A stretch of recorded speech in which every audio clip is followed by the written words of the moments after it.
एप्रिलला अक्षरशः बाग छाटल्यानंतर ते फुटेपर्यंत 3-3, 4-4 पाणी जायचे. पण आता सप्टेंबरला पहिलं पाणी जाते, तो पण पाण्याची गरज सुद्धा पडत नाही.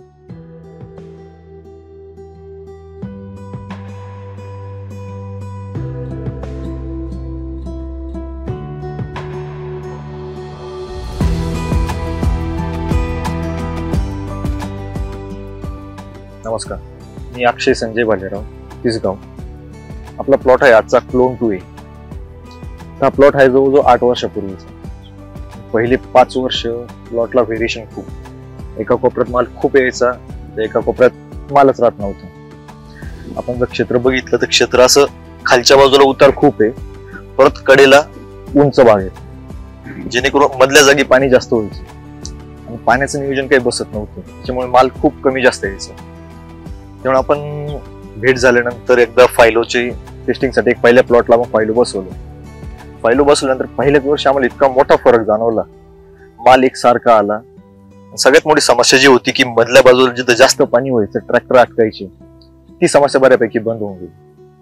त्याच्यानंतर पहिल्या वर्षी ठीक आहे, माल खूप आला, पण मग क्रॅकिंग मध्ये माल गेला. पण दुसऱ्या वर्षापासून माल एकसारखा यायचा.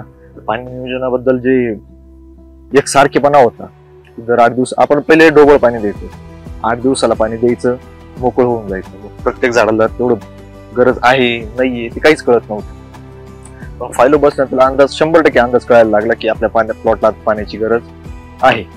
आपण फ्लॉवरिंग मध्ये सुद्धा 8 दिवसालाच पाणी द्यायचो, वराच्या स्टेजला 8 दिवसालाच पाणी द्यायचो, अक्षरशः प्लॉट फुटताना सुद्धा पाणी द्यायचो.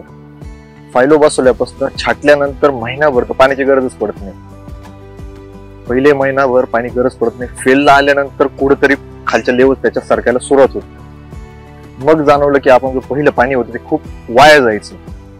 तसंच एप्रिलला पण तीच अडचण होती. एप्रिलला अक्षरशः बाग छाटल्यानंतर ते फुटेपर्यंत 3-3, 4-4 पाणी जायचे.